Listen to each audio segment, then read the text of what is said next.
अस्सलामुअलैकुम नाज़रीन, मैं जावेद इकबाल आप तमाम सामीन का आपके ही YouTube channel Shaheen Urdu academy में खैर मक़दम करता हूँ। आज का ये क्लास सीबीएसई क्लास 10th के चैप्टर नंबर 5 से ताल्लुक़ रखता है। तो सबसे पहले हम आप तमाम सामीन को से दरख्वास्त करते हैं कि आप लोग ज़रूर मेरे इस चैनल को, जो कि आप ही का चैनल है, शाहीन उर्दू एकेडमी को ज़रूर सब्सक्राइब करें, लाइक करें और अपने दोस्तों से जो भी उर्दू 10th में हैं ज़रूर शेयर करें, ताकि इसके आपके ज़रिए उनको भी कुछ इस्तिफ़ादे का मौका मिल सके और एक सदक़े जारिया भी हो। किसी का मदद करना क्या है? सदक़े जारिया है। ठीक है, बिला ताख़ीर हम शुरू करते हैं। आज का ये चैप्टर 5 मीर तक़ी मीर से ताल्लुक़ रखता है। आपको बहुत ज़रूरी मालूम होगा कि मीर तक़ी मीर साहब वो शख्सियत हैं जिनकी पैदाइश आगरे में हुई और तलाश माश के लिए ये दिल्ली आए, लेकिन अहमद शाह अब्दाली के ज़माने में जब दिल्ली को बहुत ज़्यादा लूट लिया गया, बर्बाद कर दिया गया, तो आसिफ़ुद्दौला जो लखनऊ के नवाब थे, उनकी दावत पर ये कहाँ चले गए? लखनऊ चले गए। उनका इंतकाल लखनऊ ही में हुआ। ठीक है, अब हम शुरू करते हैं। मीर तक़ी मीर आगरे में पैदा हुए और इनकी पैदाइश 1722 में हुई और अभी बच्चे ही थे कि वालिद का इंतकाल हो गया। कुछ दिनों बाद वो दिल्ली आ बसे। तलाश माश के लिए उनको दिल्ली आना पड़ा और जहाँ से इनकी रोज़ी रोटी चल रही थी, लेकिन जब अहमद शाह अब्दाली ने दिल्ली पर हमला करके इसको लूट लिया, बर्बाद कर दिया, तो लखनऊ के नवाब आसिफ़ुद्दौला जो शेर व शायरी के बहुत ज़्यादा शौकीन थे, उन्होंने इनको दरख्वास्त लिखा कि आप हमारे पास आइए, हम आपकी खिदमत करेंगे। तो फिर उनके बुलाने पर मीर तक़ी मीर साहब लखनऊ चले आते हैं दिल्ली छोड़कर। एक बहुत हसीन और ख़ूबसूरत वाक़या पेश आया था कि जब ये जा रहे थे तो रास्ते में जो इनके पास पैसे भी नहीं थे कि वो अपने किराए के लिए पैसा दे सके, तो सामने उन पास में किसी ने कहा कि मैं आपका पैसा दे देता हूँ। तो वो आने लगे। दिल्ली से लखनऊ का सफ़र भी बहुत लंबा था, लेकिन पूरे सफ़र में उनसे बात तक ना की। जब उनसे मुखातब हुए तो इन्होंने बहुत ज़्यादा परेशान होकर उनसे कहा कि हुजूर, आपने ज़रूर मेरा किराया दिया है, लेकिन मैं आपसे हरगिज़ बात ना करूँगा। तो फिर वो बात नहीं करते हैं, आ जाते हैं। जिस शाम को वो जब पहुँचते हैं लखनऊ में उस वक्त एक जलसा था, मुशायरा था, तो मुशायरे में ये जाते हैं और यहाँ का उनका जो दिल्ली का लिबास था, बहुत लंबा चौड़ा कपड़ा पहनते थे। अजीब था। लखनऊ के लोग तहज़ीब वाले थे, वो बहुत ज़्यादा महज़्ज़ब पैराए में रहते थे, महज़्ज़ब कपड़ा पहनते थे। जब इनको देखा तो उन लोगों ने बहुत हंसी उड़ाई, हालांकि इनको किसी ने देखा नहीं था, नाम सुना था। तो जब इन बहुत ज़्यादा हंसे तो इनको लगा कि कुछ बोलना चाहिए, तो बिलफौर उन्होंने एक नज़्म बनाई और कह दिया कि क्या बूदबाश पूछो हो पूरब के साकिनों, क्या बूदबाश पूछो हो पूरब के साकिनों, हमको गरीब जान के हंस हंस पुकार के, दिल्ली जो एक शहर था आलम में इंतखाब, दिल्ली जो एक शहर था आलम में इंतखाब, हम रहने वाले हैं उसी उजड़े दयार के। बहरहाल, तो ये कहाँ चले आए? लखनऊ चले आए।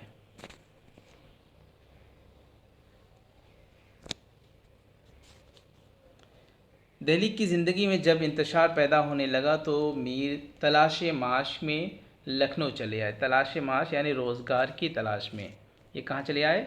लखनऊ चले आए। बाकी ज़िंदगी लखनऊ में ही गुजारी, वहीं उनका इंतकाल हुआ। और ये 1781 में लखनऊ आए थे आसिफ़ुद्दौला के कहने पर। मीर क्लासिकी उर्दू गज़ल के एक बड़े शायर थे। क्लासिकी यानी कि पुराने ज़माने की जो उर्दू थी, उसके ये बहुत बड़े शायर थे।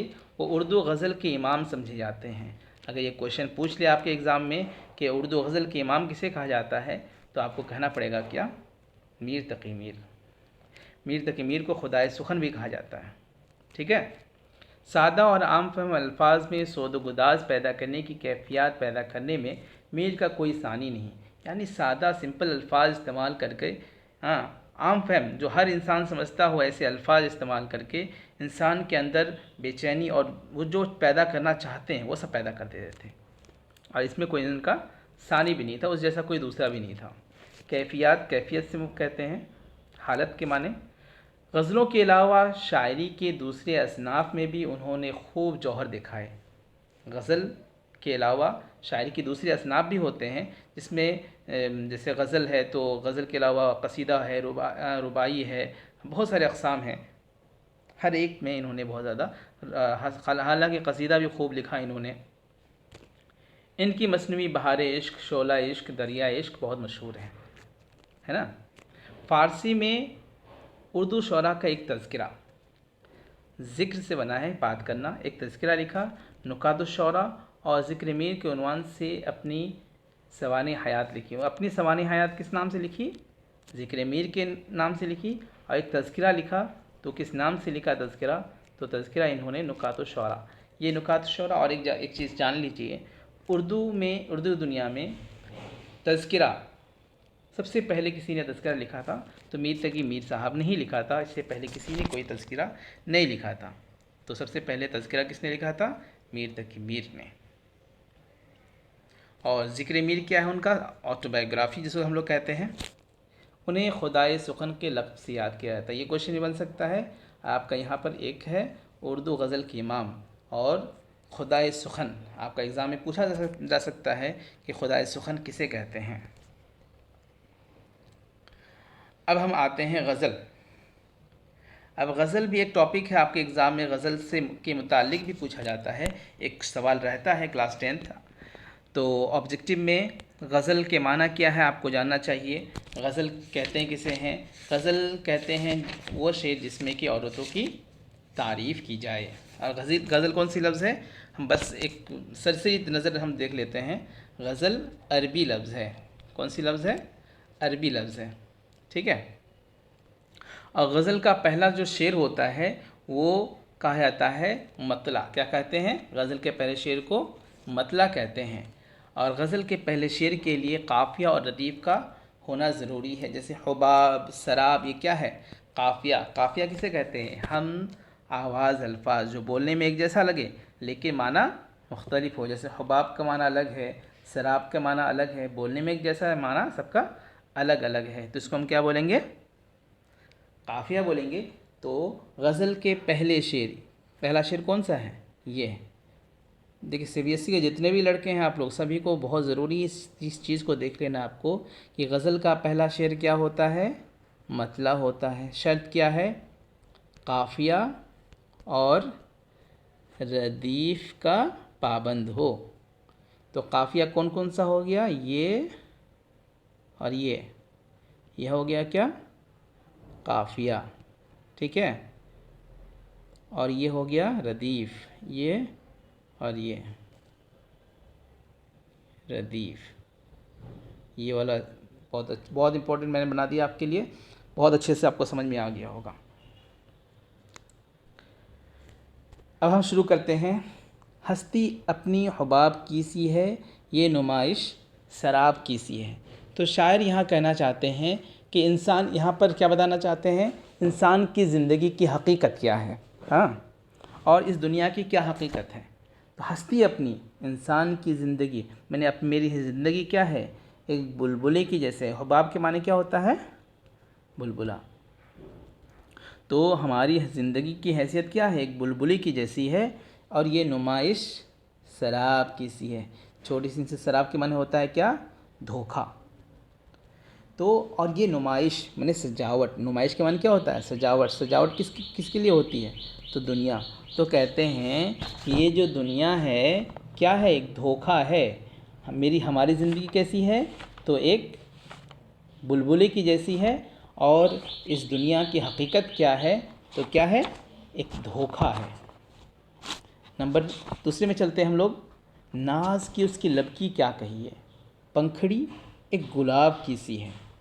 मैंने मेरे महबूब, यहाँ पर शायर मीर तकी मीर अपने महबूब की तारीफ़ करते हैं कि मेरे महबूब की होठों की खूबसूरती के बारे में क्या ही बात करते हो, वो तो एक गुलाब की पंखुड़ी है। और एक चीज़, ये तो आपको पता चल गया, माने समझ में आ गया होगा सबको। अब इसमें क्या है कि नास की उसकी लब की क्या कहिए, लब माने होंठ, पंखुड़ी एक गुलाब की सी, गुलाब की पंखुड़ी की किससे तशबीह दी जा रही है, होंठ को गुलाब की पंखुड़ी के जैसा बताया जा रहा है, समझ गए ना।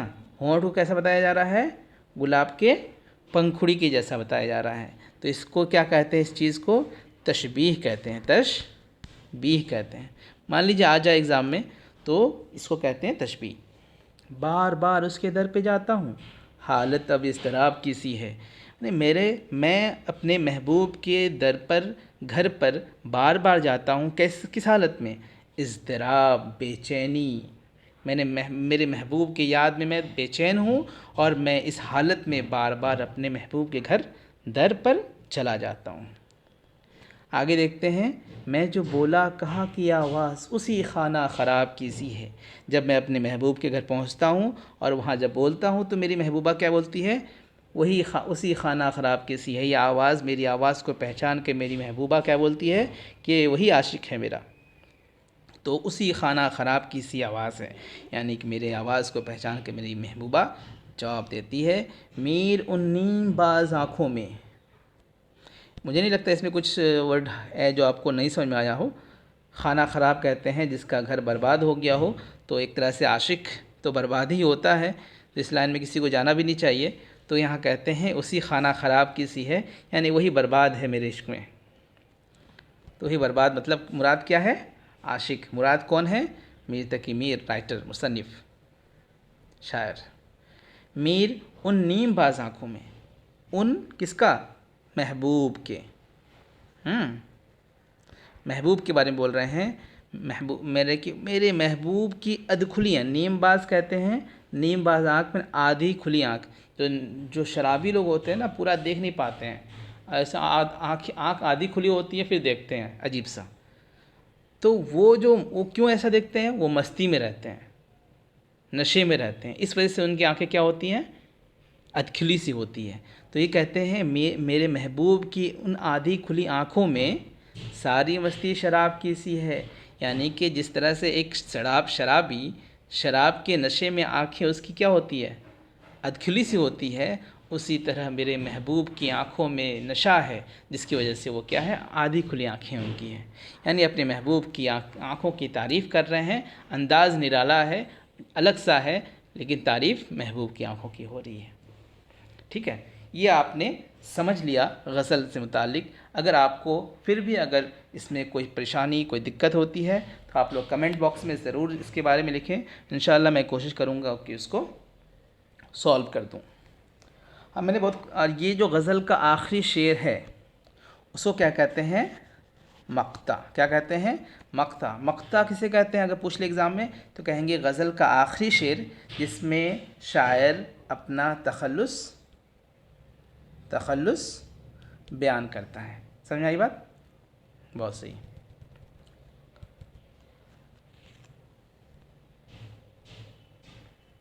आगे देखते हैं, क्वेश्चन आंसर है, आप लोग बिल्कुल कर लीजिएगा। गौर करने की बात है, गज़ल का आखिरी शेर जिसमें शायर अपना तखल्लुस इस्तेमाल करता है उसको कहते हैं क्या, मक्ता। बहुत इंपॉर्टेंट चीज़ है ये, देख लीजिएगा आप लोग। तेज़ धूप में रेगिस्तान को देखें तो कुछ दूर पर पानी चमकता हुआ नज़र आए, ये दरअसल क्या है, रेती है। पानी होने का सिर्फ धोखा होता है, उसी को शराब कहते हैं, और इसी वजह से शराब के एक माना धोखा है। तो सारी मस्ती क्या था शेर हमारा, हस्ती अपनी हुबाब की सी है, ये नुमाइश शराब की सी है। तो ये जो शराब के माना क्या होता है, धोखा। और ये शराब कहते हैं उस रेगिस्तान में जो चमकता हुआ दूर से पानी नज़र आता है, उसी पानी को क्या बोलते हैं, धोखा। असल में वो पानी होता नहीं है, तो क्या होता है, वो धोखा ही होता है।